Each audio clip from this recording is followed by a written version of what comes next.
तो हमने 3 दिन में हर एक स्कूल, हर एक ब्लॉक वालों से संपर्क किया, तो जितने भी बच्चे जो 75% या उससे अब वाले हैं और उन बच्चों को यहाँ लाए, 500 बच्चों की कायाकल्प कर दी। जेसीडी विद्यापीठ में आज टैलेंट का ऐसा सैलाब आया कि देखने वाले देखते रह गए। 12वीं की परीक्षा में 75% से ज्यादा नंबर लाकर नाम रोशन करने वाले होनहारों के लिए ऐसा ग्रैंड प्रतिभा सम्मान समारोह रखा गया, जिसकी चर्चा अब पूरे इलाके में हो रही है। और इस महाकुंभ में 65 से ज्यादा स्कूलों के करीब 550 टॉपर बच्चे अपने माता पिता की उंगली थामे हुए पहुंचे। जेसीडी ने सिर्फ बच्चों को नहीं बल्कि उनके पीछे दिन रात एक करने वाले उनके गुरुओं व पेरेंट्स को भी स्टेज पर बुलाकर जो इज्जत दी, उससे हर किसी का सीना गर्व से चौड़ा हो गया। ऑडिटोरियम में सिर्फ स्कूली बच्चों का डंका नहीं बजा बल्कि उन पर मेडल व प्रशस्ति पत्र की बरसात भी हुई और पूरा हाल ताड़ियों की गड़गड़ाहट से गूंज उठा। और कार्यक्रम के दौरान सांस्कृतिक प्रस्तुतियों ने भी सभी का मन मोह लिया। यह प्रतिभा सम्मान समारोह जो सिरसा डिस्ट्रिक्ट में जितने भी सीबीएसई हरियाणा बोर्ड स्कूल थे उनके 75% से जिन बच्चों के नंबर ज़्यादा थे, उनको आज हम मार्क्स जिनके 95% से भी ज़्यादा बच्चे हमारे पास यहाँ आए हैं, लगभग 500 विद्यार्थी आज यहाँ पर आए हैं। तो ये बहुत ही हर्ष का विषय है कि इस तरह के जो प्रतिभावान विद्यार्थी हैं जिन्होंने दिन रात मेहनत करके मार्क्स लेकर के, और मैं तो ये कहूँगा कि मार्क्स को हम ना काउंट करें। ये तो ठीक है, प्रतिभा सम्मान है, मार्क्स की बजाय हम मानवता की तरफ जाएं, इंसानियत की तरफ जाएं। तो इन बच्चों ने प्रतिभा तो अपनी दिखाई है, लेकिन आगे इसके लिए सोसाइटी के लिए सम्मान और संस्कार और मानवता ये आगे बढ़ाएं। यही मेरी सभी विद्यार्थियों से विशेषकर प्रार्थना है कि आगे संस्कार को लेकर के शिक्षित करें आगे। तो सर, इस समारोह का प्लान कैसे हुआ सर? कैसे मन में विचार बना कि हम बच्चों को सम्मानित किया जाना चाहिए? ये हम हर वर्ष करते हैं। जेसीडी विद्यापीठ जितने भी विद्यार्थी होते हैं 75% से वो, लेकिन अब की बार ये ग्रांड बना। उसका कारण सिर्फ एक ही है कि एडमिनिस्ट्रेशन से हमने कोलैबोरेशन किया और डिस्ट्रिक्ट एजुकेशन ऑफिसर सुभाष पुटेला जी जिन्होंने और मुकेश जी जिन्होंने दिन रात मेहनत करके सिरसा डिस्ट्रिक्ट के जितने भी सरकारी स्कूल थे उनको जो हमारा पत्र था उसको इन्होंने फॉरवर्ड किया सभी को, और सभी स्कूल के लिए ये कहा गया कि भाई जितने भी विद्यार्थी हैं 75% से, क्योंकि जो प्रतिभावान व्यक्ति हैं IAS IPS गांव से भी निकल सकते हैं।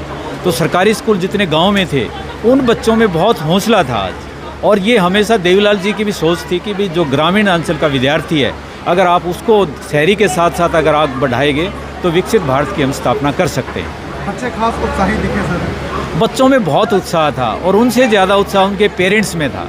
उनके पेरेंट्स को मैंने जब देखा उनकी आंखों में बहुत सारे सपने थे, और उनके प्राचार्य और उनके कोऑर्डिनेटर जो साथ आए थे वो DO साहब को देख करके और हमें देख करके उनको और उत्साह था कि हम सिरसा जैसे पिछड़ा क्षेत्र जिसको हम 2000 तक कहते थे, आज 2026 में ये क्षेत्र है जिसके कि विद्यार्थी हमारे टेक्निकल के साथ साथ जितने भी कोर्सेज हैं हम जेसीडी विद्यापीठ में चला रहे हैं। तो सभी विद्यार्थी सिरसा डिस्ट्रिक्ट से, मुझे बहुत अच्छा लगा कि 99.4% जो विद्यार्थी टॉपर है सिरसा का वो भी आज हमारे बीच में आया, और उन्होंने अपनी प्रतिभावान जो अपनी एक उनके कौशल था वो अपने पेरेंट्स के साथ आकर के हमें बहुत ही अर्थ उत्साहित किया। तो मान लीजिए कि ये बच्चे दूसरे बच्चों के लिए आइडल साबित होंगे? बिल्कुल, इसमें कोई वो नहीं है कि जब हम किसी भी विद्यार्थी को देखते हैं जब अच्छे मार्क्स लेता है तो उससे हमें मोटिवेशन मिलता है। जो विद्यार्थी के अगर 75 की बजाय 78 नंबर थे और 96 वाले बच्चे को देखता है, पेरेंट्स में तो हो सकता है कंपटीशन की भावना आए, और मैंने पेरेंट्स से एक रिक्वेस्ट भी किया कि आप सिर्फ मार्क्स को मत देखिए, आप ये देखिए कि ये बच्चा जो हमारी 7C लेके आया क्या, यानी 7C मीन्स कंटिन्यूटी, कंसिस्टेंसी और कैरेक्टर, जो बहुत ही ज़रूरी है, और करेज, और इसके साथ कॉम्प्रिहेंसिवनेस और कॉम्पिटेंस, और ये चीज़ें साथ लेकर के अगर आपका विद्यार्थी है तो इस भारत का नाम रोशन कर सकता है, सिरसा का नाम रोशन कर सकता है। मुझे सिरसा डिस्ट्रिक्ट ज्वाइन किए अभी 10 दिन ही हुए हैं एज ए DO, क्योंकि मेरी यहाँ से स्टडी से लेकर पूरी 29 साल की जॉब यहाँ होगी, और परंतु 4-4.5 महीने के लिए मैं कैथल गया था, बाकी होम डिस्ट्रिक्ट में आ गया हूँ। तो मुझे बड़ी खुशी की बात है जो ये सम्मान प्रोग्राम समारोह रखा गया, ये पहले भी चलता आ रहा है, परंतु जब मैंने ये ज्वाइन किया तो डॉक्टर जयप्रकाश जी मेरे पुराने साथी रहे हैं, तो हमने 3 दिन में हर एक स्कूल, हर एक ब्लॉक वालों से संपर्क किया, क्योंकि एक अच्छा मौका है यहाँ पर बच्चों को लाने का। तो जितने भी बच्चे जो 75% या उससे अब वाले हैं तो उनकी हमने लिस्ट बनाकर डॉक्टर साहब को भेजी हमने, और उन बच्चों को यहाँ लाए, क्योंकि ये बच्चे जो ग्रामीण अंचल से आते हैं वहीं के वहीं रह जाते हैं, उनको कोई मार्गदर्शन नहीं मिलता, और न मार्गदर्शन के अभाव में बच्चे वहीं के वहीं रह जाते हैं और ड्रॉप आउट रेशो बढ़ जाती है।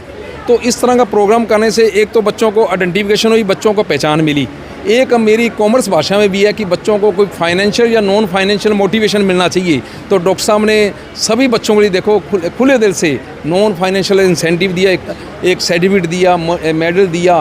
तो ये बच्चों के लिए बड़ी गर्व की बात है। और साथ साथ देखो पेरेंट्स भी साथ आए हैं, उनके साथ प्रिंसिपल भी आए हैं। तो ट्राई जब सब स्कूल का और सभी का सहयोग हो गया तो बच्चों को कितना यहाँ पर मौका मिला, और बच्चों को किस कोर्स में जाना है, क्या ज्वाइन करना है। तो यहाँ पर उनको कैरियर काउंसलिंग का बहुत अभाव है हमारे सिरसा में। तो यहाँ से जो हमारे एक्सपर्ट टीम है बहुत बड़ी है JCD की। पहले मानता हूँ कि मेरे साथी JCD में जॉब करके गए हैं, जो आज गवर्नमेंट स्कूल्स में काफ़ी लेक्चरर की पोस्ट पे हैं, प्रिंसिपल की पोस्ट पे है। तो यहाँ से जो गाइडेंस मिलता है उस बेस पे बच्चा अपना कैरियर की प्लानिंग कर सकता है, और एक अच्छा जो कोर्स उसको चाहिए वो मिल जाता है। परंतु कई बार क्या ये इस तरह के प्रोग्राम ना हो तो बच्चा गलत कोर्स में गलत जगह चला जाता है, और लास्ट में जब रोज़गार की बारी आती है तो उसको एम्प्लॉयमेंट नहीं मिलता, और बच्चा फिर वो अनएम्प्लॉयड में और डिप्रेशन में चला जाता है। तो डॉक्टर साहब ने आज समझो 500 बच्चों की कायाकल्प कर दी। अब जब 500 बच्चों की कर दी तो आगे माउथ टू माउथ पब्लिसिटी होगी, तो इससे कई बच्चे की चेन बन जाएगी और बच्चों को पता लगेगा। और आपके सोशल मीडिया के और आपके चैनल के माध्यम से जब ये प्रचार प्रसार होगा तो बच्चे यहाँ आएंगे। और अब मेरे दोस्त के जो लड़के हैं वो BDS में टॉप कर रहा है लड़का, तो सोशल मीडिया से मुझे पता लगा, और मैं कैथल में रह रहा था तो सोशल मीडिया से पता लगा भी वो टॉप कर रहा है यहाँ का कॉलेज का। तो आज 500 बच्चों से मल्टीपल बच्चे होंगे, और मेरे पढ़ाए गए बच्चे भी, मैंने भी 15 साल कॉमर्स टीच किया है, तो आज मेरे बच्चे भी यहाँ जॉब कर रहे हैं, और कुछ बच्चे यहाँ पर अभी भी MBA कर रहे हैं। इतने बच्चे मेरे पास यहाँ जो जॉब भी कर रहे हैं और साथ में यहाँ पढ़ भी रहे हैं, तो इसी बदौलत तो पढ़ रहे हैं। तो मैं डॉक्टर जयप्रकाश जी का तहे दिल से शुक्रिया अदा करता हूँ कि सिरसा में इस तरह का जो इंस्टीट्यूट है, और यहाँ जो ग्रामीण खास करके ग्रामीण अंचल के बच्चे हैं जिनके पास कोई पैसा या कोई तंगी होती है, तो यहाँ पर कम फीस पे ये बच्चों को अच्छी शिक्षा दे रहे हैं और अच्छे गाइडेंस के दौर में। और इनके पास बहुत बड़ा तजुर्बा है, 2003 से इन्होंने भी स्ट्रगल करके इस मुकाम पर पहुँचे हैं, और मैं भी तभी से स्ट्रगल कर रहा था। तो पैरेलल ही हमारा चल रहा था, तो बहुत बढ़िया है। B.Ed के स्टूडेंट काफ़ी निकले हैं। मेरी वाइफ ने भी यहाँ से B.Ed की इनके मार्गदर्शन में, और चाहे जॉब करना ना करना उनकी इच्छा पर है, बहुत अच्छी उन्होंने यहाँ से गाइडेंस ली। इसके बाद मेरे साथी भी यहाँ मेडिकल कॉलेज और इंजीनियरिंग कॉलेज में पढ़ा के गए हैं, तो उनका भी अनुभव अच्छा रहा JCD का। मेरा भी आने का यहाँ पर मकसद है कि JCD में मैं भी ज्वाइन करूँ, यहाँ भी सर्विस करूँ, परंतु और किसी माध्यम से ऊपर खुदा ने सोच रखा होता है भी एज ए चीफ गेस्ट आना था, तो कहीं ना कोई मुकाम होता है, तो उस मुकाम पे सभी पहुंचे। तो मैं बेस्ट इनको विशेष करता हूं, और मैं उम्मीद करूंगा जो बच्चे हैं जितने भी इनके गाइडेंस में अच्छी गाइड करेंगे। इनका स्टाफ और वेल क्वालिफाइड स्टाफ है। सब 3 दिन में इतना बड़ा कार्यक्रम मैनेज हो गया तो कमाल की बात होगी। देखो ये मैनेजमेंट का फंड है। डॉक्टर साहब का तो अनुभव काफ़ी है। जो मेरी टीम है यहाँ स्टूडेंट रहे हैं वो मैनेजमेंट के पढ़े हुए हैं। तो मैनेजमेंट का मतलब क्या होता है, देखो होता ना भी हर एक इंस्टीट्यूट में एनीथिंग माइनस मैनेजमेंट इक्वल 0। तो यहाँ मैनेजमेंट इतना अच्छा है कि 0 हो ही नहीं सकता, क्योंकि हमारे एक कोटेशन है एनीथिंग माइनस मैनेजमेंट इक्वल 0। तो यहाँ 0 हो गया ही नहीं। मैनेजमेंट ही वेल मैनेज है डॉक्टर साहब का। हर एक प्री प्लान है, सब कुछ प्लानिंग इसके पर्दे के पीछे जो 3 दिन में हुई ना, उसकी प्लानिंग पहले चलती है। अब कैथल में मैंने कई प्रोजेक्ट शुरू किए, मैडम DC की अपराजिता में वो स्टम्बल लैब का जो प्रोजेक्ट शुरू किया था वो एक दिन का काम नहीं है। कम से कम 3 दिनों हमने 3 महीने की कड़ी मेहनत से 80 स्कूल्स में मैंने दौरा किया मैडम के साथ, DC मैडम के साथ। तब EM साहब खुश होकर उन्होंने पूरे हरियाणा में इम्प्लीमेंट कर दिया।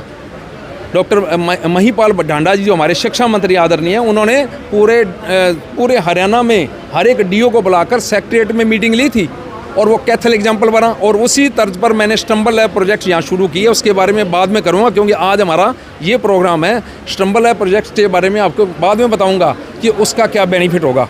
तो इस मेहनत के पीछे कई दिन की प्लानिंग होती है। 3 दिन का तो ये आपको दिखाई दे रहा है, पर प्लानिंग करना, बच्चों को कैसे बुलाना है कि, तो इसके लिए कई कड़ी होती हैं। हर एक चरण में ये प्लान किया जाता है, तभी सक्सेस होता है प्रोग्राम। तो इसके लिए डॉक्टर साहब माहिर है। तो मेहनत कामयाब रही आज की। बिल्कुल मेहनत कामयाब। इतना खचा खचा आपको पता लगता है, हर एक को पता लगता है कि जगह ही नहीं थी, जितने बुलाए तो उससे ज़्यादा है हमारे पास।